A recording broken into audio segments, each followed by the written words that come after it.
Hello friends, welcome to GK dose. Friends, quiz homework series के अगले topic यानी मराठा साम्राज्य और शिवाजी को आज हम देखेंगे।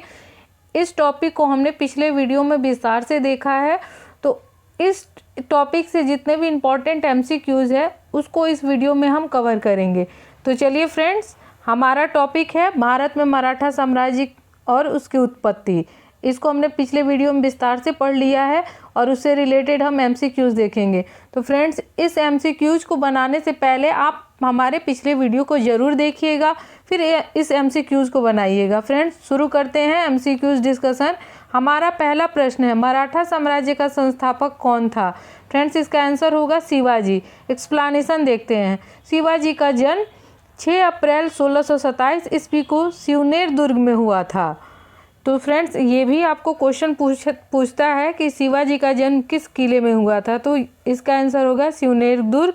डेट भी पूछता है तो 6 अप्रैल 1627 होगा। मराठा साम्राज्य का संस्थापक पूछेगा तो आपको शिवाजी बताना है। इनके पिता का नाम शाहजी भोसले था और माता का नाम जीजाबाई था। इनके गुरु थे कोंडदेव और गुरु रामदास। तो जो कोंडदेव थे वो दादाजी थे और कोंडदेव उनके राजनीतिक गुरु भी थे। जो गुरु रामदास थे ये उनके आध्यात्मिक गुरु थे, जिनसे उन्होंने धर्म संबंधी शिक्षाएं ली थी। ठीक है। इनका विवाह साई बाई निम्बालकर के साथ 1640 में हुआ था। वैसे तो शिवाजी के 7 शादियाँ थी, लेकिन इनका पहला विवाह साई बाई निम्बालकर के साथ हुआ था। चलिए अगला प्रश्न देखते हैं। शिवाजी ने अपनी राजधानी किसे बनाई? तो शिवाजी ने अपनी राजधानी रायगढ़ को बनाई। 1656 में शिवाजी ने रायगढ़ को अपनी राजधानी बनाई। शिवाजी को उनके पिता द्वारा पहला जागीर पूना की जागीर प्राप्त हुई थी। शिवाजी का पहला सैन्य अभियान 1643 में तोरण की पहाड़ी किले पर कब्जा था। तोरण या सिंहगढ़ भी इसको बोलते हैं फ्रेंड। तो यहाँ से आपके 2-3 क्वेश्चन भी बन जाते हैं। एक की राजधानी किसको बनाई, दूसरा कि पहला जागीर उनका कौन सा था, तो पूना जागीर, और उनका पहला सैन्य अभियान कौन सा था, तो तोरण की पहाड़ी किला पे विजय या सिंहगढ़ किले का विजय। अगला प्रश्न देखते हैं। शिवाजी के राजनीतिक गुरु कौन थे? फ्रेंड्स, अभी हमने पिछले प्रश्न में भी डिस्कस किया था कि राजनीतिक गुरु कोंडदेव थे, जो उनके दादाजी थे। तो शिवाजी के राजनीतिक गुरु और संरक्षक उनके दादाजी कोंडदेव थे, जबकि उनके आध्यात्मिक गुरु रामदास थे। अगले प्रश्न पे चलते हैं। अगला प्रश्न है हमारा, सरदेश मुखी राजस्व का कितना प्रतिशत वसूला जाता था?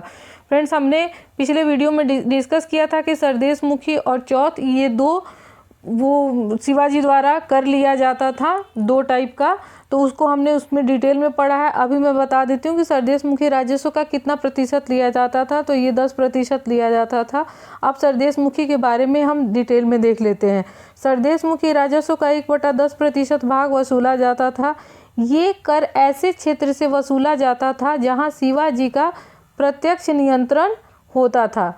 यानी जहाँ शिवाजी का प्रत्यक्ष नियंत्रण होता था वहाँ से सरदेश मुखी राजस्व वसूला जाता था और 1/10 ये वसूला जाता था। ठीक है। इसके द्वारा शिवाजी स्वयं को सर्वश्रेष्ठ देशमुख प्रस्तुत करना चाहते थे। ठीक है फ्रेंड्स। अगला प्रश्न है क्वेश्चन नंबर 5, शिवाजी का अंतिम अभियान कौन सा था? तो शिवाजी का अंतिम अभियान जिंजी का अभियान था 1678 ईस्वी में, और इसको इन्होंने विजय हासिल की है। उसके बाद ये 1680 में इनकी मृत्यु हो जाती है। अगला प्रश्न है, शिवाजी ने छत्रपति की उपाधि कब धारण की थी? तो 5 जून 1674 को जब इनका राज्याभिषेक हुआ था तब इन्होंने छत्रपति की उपाधि धारण की थी। एक्सप्लेनेशन देखते हैं। शिवाजी ने अपने राज्याभिषेक के साथ छत्रपति की उपाधि धारण की। देखिए, मैंने बताया था कि जब इनका राज्याभिषेक हुआ था उसके साथ इन्होंने छत्रपति की उपाधि धारण की थी। उनका राज्याभिषेक रायगढ़ में हुआ था, काशी के एक ब्राह्मण गंगा भट्ट द्वारा। ठीक है, काशी से इनको बुलाया गया था।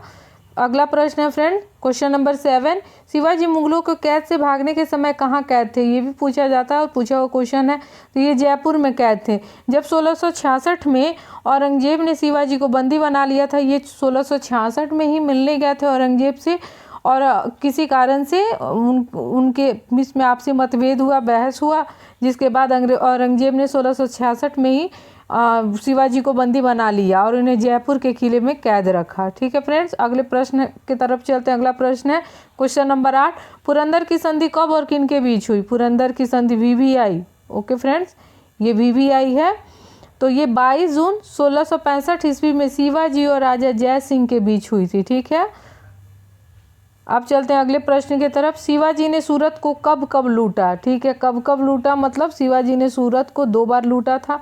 पहली बार 1664 में, ठीक है, और दूसरी बार 1674 में, 70 में फ्रेंड। अगला प्रश्न और लास्ट प्रश्न है, वह कौन सा व्यक्ति था जिसे बीजापुर के सुल्तान ने शिवाजी को दबाने के लिए भेजा था? ठीक है, बीजापुर के सुल्तान ने भेजा था शिवाजी को दबाने के लिए, तो वो था अफजल खान। ठीक है, 2 व्यक्ति था, एक था शाइस्ता खान, एक था अफजल खां। तो अफजल खां को बीजापुर के सुल्तान ने भेजा था, और शाइस्ता खां को याद कीजिए, पिछले वीडियो में हमने डिस्कस किया है। शाइस्ता खां को औरंगजेब ने भेजा था, और शाइस्ता खां को कब भेजा गया था? तो 1663 में। ओके फ्रेंड, 1659 में शिवाजी और अफजल खां के बीच संघर्ष हुआ, जिसमें शिवाजी ने अपने गुरिल्ला युद्ध पद्धति का बेहतर प्रदर्शन किया। इसमें शिवाजी की जीत हुई। फ्रेंड्स, तो ये टॉप 10 MCQs मराठा साम्राज्य से रिलेटेड हो गया। तो फ्रेंड्स, अगर आपको हमारा चैनल पसंद आता है, आपको आपके लिए फ़ायदेमंद लगता है स्टडी के लिए, तो हमारे चैनल को सब्सक्राइब करें, शेयर करें और लाइक करें। ठीक है फ्रेंड्स।